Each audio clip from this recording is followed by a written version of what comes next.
The first card you have is your current position coming into the month. All right. So the Fool. Again, why, Leo? Are you going to be 50-50 or we'll see? But the Fool is the beginning of the major arcana, okay? So the arcana it starts with the Fool and ends with the World. And it's a cycle that some people complete 10 cycles of, and it's a cycle that some people don't get through the entire cycle. It just depends on your life and what is surrounding you and what you've been through. The Fool is somebody who decides, do I take a risk and, jump off this cliff in hopes that I land softly?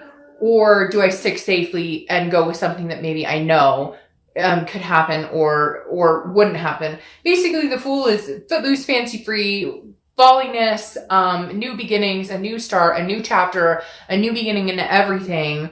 Or am I being a little too carefree and taking chances or risks that maybe I'm not ready for? But in your case, Leo, I feel like this is very much saying the Fool is like a new beginning. Now, I'm not saying, and cross-watchers, don't freak out. It's a first card or a second card, technically. But it could be a new beginning with this person as well. So let's see what the rest of the cards have to say. But I love the Fool for you because, again, it makes me feel like dancing. It makes me feel like footloose, go watch the musical, go watch the movie, whatever, kick off your Sunday shoes. You get my drift. All right. So the next card you have is how you're feeling coming into the month. And you have the Queen of Wands. So he or she, I don't apply sex to the cards ever, but this is somebody who's very confident, who's feeling full of ferocity, very magnetic. Again, this is how you're feeling. So Leo, it feels like this is a long time coming. So these signs that you were supposed to see last month, maybe coming into November, going throughout the end of the year. Again, time is fluid. So it's not like, oh, this is strictly November and this is strictly December and this last month was strictly October. No, all of this could interlap. But the Queen of Wands is somebody who is going, I know my self-worth. I know what I deserve. I know who I deserve. I know what type of people I want to be around. And I feel like you're revving up for the end of this year. There's like an explosive energy here. If you can't tell, I'm being I can feel it myself, like this, like bubble till it bursts feeling going on right now. And I kind of feel like this Queen of Wands is representing this, saying, new or old, I don't give a shit as long as it's good for me, as long as it's somebody who is deserving of me and I'm deserving of them. It's a reciprocation here, Leo, that you've been waiting for, wanting. Is it new or old? We'll figure out, or we'll see what it's leaning towards. The next card you have is your distant past. Could be 5-10 years ago, your childhood. Now, the Three of Pentacles is teamwork, a togetherness, a partnership, but the Three of Pentacles often represents a third-party situation. Now, I'm going to say, Leo, immediately they're telling me this is two of a kind, meaning you either witnessed, I'm not meaning to point that finger, sorry. You either witnessed, some of you might be like, hey, screw you, pertaining to the situations I'm about to talk about, because some of you, I feel like this is like a parent or somebody you watched leave their spouse, like a mom or a dad leave, or a grandparent leave, or a sister or brother, some sort of third-party situation that you maybe grew up with, which then brought along maybe insecurity issues or abandonment issues. Maybe, your mom left or your dad left, or there was not necessarily left you, but left for another person. So again, I feel like this is a twofer, because I feel like not only did you experience this when you were younger, and again, general read, if it doesn't pertain to you, it doesn't pertain to you.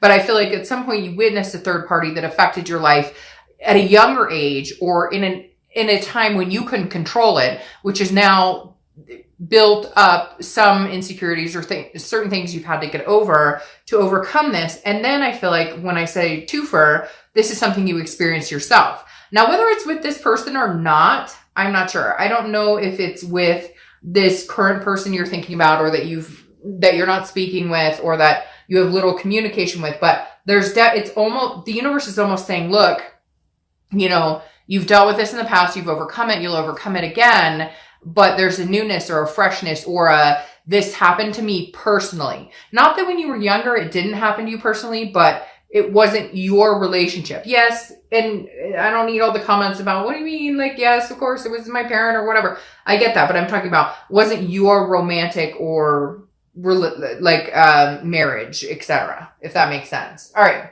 So the next card you have is your immediate past. So over the past few weeks, past month or two, and you have the Eight of Swords. Now the Eight of Swords, if you see my channel, I'm very clear on this card because I always say, put a shirt on before you go outside.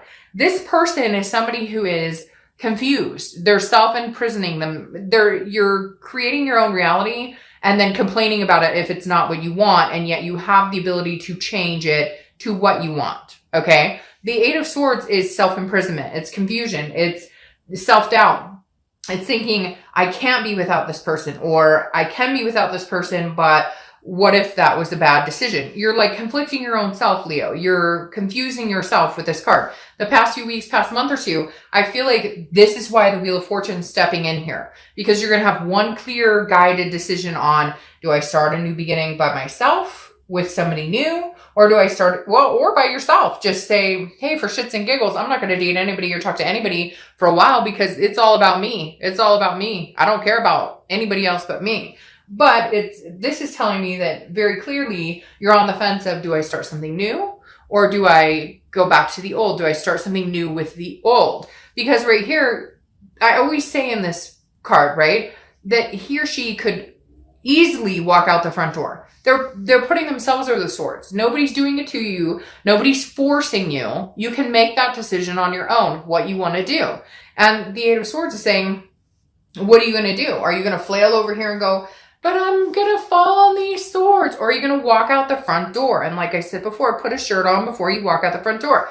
You have the ability right now, Leo, to manifest what you want, to get what you want. You have a new beginning coming, whether it's a clean slate with nobody you know, whether it's a clean slate with just you and your dog, cat, kids, whatever it is, or a new slate with this person. This is saying, hey, Leo, wake up and realize that you control your destiny at this point. There's nothing that is locking you down. Now, yes, I'm sure you're going to say, they ghosted me. They're not talking to me. Okay. Then make a decision based on that for now. There's not a finality here.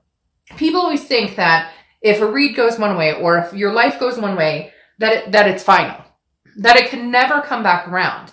But I made the example with somebody, and I don't know if it was your sign or not, but there were two signs last month. I gave the example of a friend of mine that I know very well, who she and her boyfriend broke up after 3 years, okay? Couple years later, I don't know, they broke up after a few years.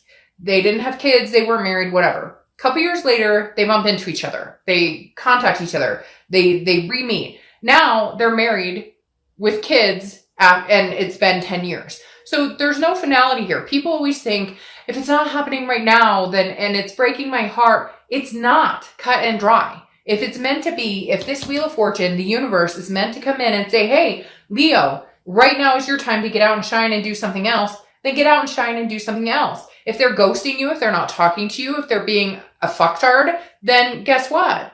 Then don't do it now. But just because you don't do it now, or just because you think, well, if I leave now, you're imprisoning yourself in this thought process of, well, if I leave now, or if I'm not around, then they'll never come back, or they may think, no, if this person loves you and cares about you deeply enough, none of that will matter. Just like cross watchers, as this can be reversed, if Leo loves you and cares about you that much, this doesn't have to end.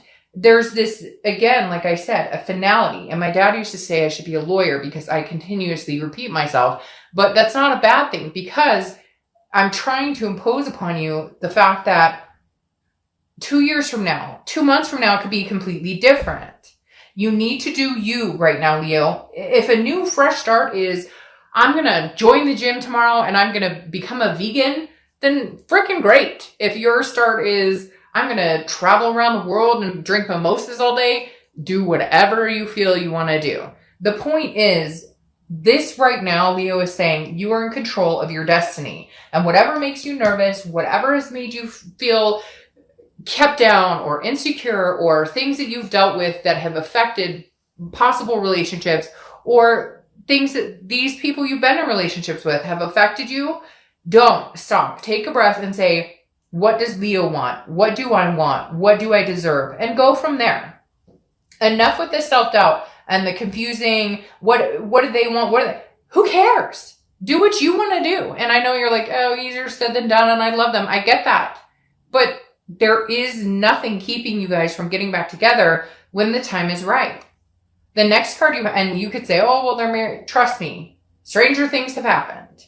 All right, the next card you have is your distant future. Okay, so this is over the next few months. And you have the Eight of Cups. The Eight of Cups is about stagnation, not moving, disappointment. This is slow moving. Now, what I'm saying here, I actually think this is kind of brilliant. Although you may be like, what? It's slow moving, it's stagnation, it's disappointment. No, this is telling me that Leo, in the past, you have rushed back to this person, or they've rushed back to you. This to me isn't saying they're not coming back or that you're not coming back. This to me is saying, slow it down. If you want one cup, the one cup you want, but you don't want these other cups, then don't rush it. And if they're trying to rush it, don't buy into the rushing. There's nothing here that needs to be rushed. I feel like there's a newness, a freshness, again, a beginning of a cycle for you. And the cycle may just be your own, Leo, to hold on to. The cycle may have nothing to do with anybody fucking else other than you and what you have to offer and what you have to gain in life. Stop thinking about what everybody else is doing or what they're thinking. Focus on what you're doing. Start your new cycle. And if this person comes along and you guys can gradually make it happen, then fantastic.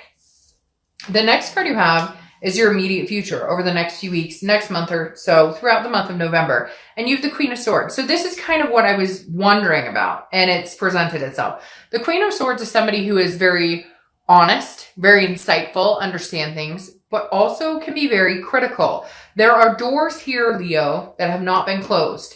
There's closure that has not been had, but you're ready to move on regardless. I feel like you're one of the signs this month who's not going, well, who is she? Or who is he? Or what are they up to? Or you're like, all right, do your own thing. Great. Have fun with that. I'm going to be over here kicking out with my new style, turning the wheel, figuring out new things. And the Queen of Swords is somebody who, if poked in the right direction, and excuse me, that's not meant to sound like that, but if poked in the right direction, he or she is, can be very critical. And so I feel like you're almost at the point where you're like, I don't want to know.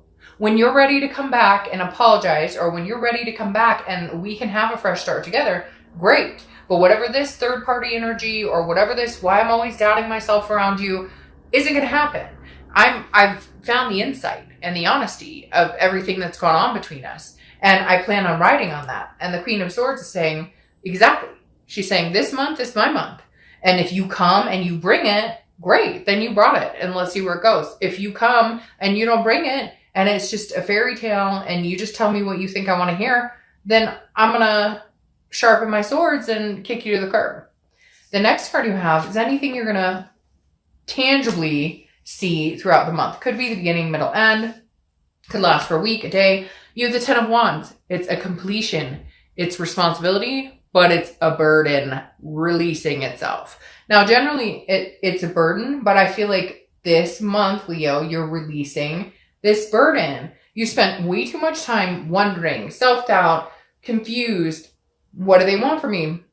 What do I want from them? What am I worth? No. We're not guessing anymore here, Leo. We know what you're worth. We know what you deserve. We know what is going to make you happy. So either release the burden of something that's not making you happy. And again, what's that cliche? What is that cliche saying of, let it go, and if it comes back to you, or let it go, and if it's meant to be, whatever, you get my drift. The 10 is saying, okay, release the burden, release the monkey on your back, and say, hey, by the way, you no longer have a place here. You no longer have a burden in my life. My first completion is releasing you of that. I love you. I care about you.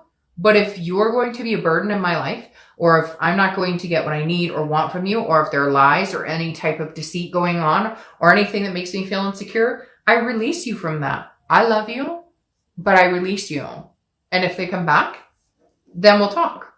The next card you have is anything you're going to feel throughout the month. Could be the beginning, middle, end. Could last for a day, a week, etc. And you have the High Priestess. The High Priestess is a holiness, an otherness. This is you looking in the mirror and saying, spiritually, what do I want? What do I deserve? like real Leo, because some of you, I swear to God, okay? And it's not just you guys, it's any other sign as well. Some of you go, but I deserve the best, but he only called me dumb once. Or she only said I was stupid once. Or what? Okay, enough. You know what you deserve. You know what you're worthy of. You know what makes you happy and what you should be gaining in your life. The High Priestess is here throughout the month to help you through that. The High Priestess is here throughout the month to tell you, Leo, put yourself in check. Okay? One of my favorite sayings last month, and it's coming out a bunch this month, is first time, shame on you. Second time, shame on me. And that's not to place blame, but it's to say, look, you know, we all have that inner voice that says, is this good or is it bad for me? And this month you have the universe on your side. Not that the universe is always on your side. Trust me. It's just we all choose to ignore the signs that we don't like because it doesn't fit what we want right in that moment, right? So the High Priestess is saying, hey, Leo. Oh, and wait, wasn't you reading something last month about, see the sun? She's back. He's back. The universe is saying, girl, guy, you're not paying attention to what I'm putting down here. You need to start paying attention. You're going to start noticing that this month. I should put this as like part 2, Leo, please see the signs, or I beg you to see the signs, or pay attention 2 feet, 1 foot in front of the other. All right. Your hopes and fears for the outcome of the month is the King of Pentacles. You want what you deserve. Oh, hey, Leo, thanks for showing up. You want what you deserve. You deserve so much. You're a fire sign. You are like literally the person who can be on top of their game. But let me tell you, when a Leo falls, they fall hard.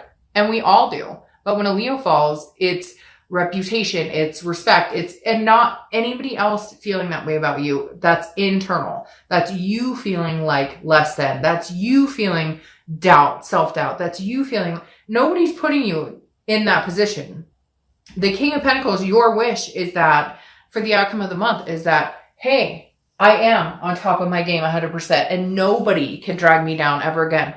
The King of Pentacles is businesslike. It has their shit together, is like, hey, I've got this. And not only are you hoping that maybe this partner shows up and they have this too, and they bring it to the table, but that you can shine again, that you can start this rebuilding instead of self-sabotaging. For some of you, that's what you've been doing. And the Fool is saying, hey, it's your new cycle. And the King of Pentacles is saying, hey, I'm showing up to the party. I'm not a page. I'm not a knight. I'm not a queen. I'm a king. Now, queens are good too. I'm not saying that. I'm just saying the king is the top of the game.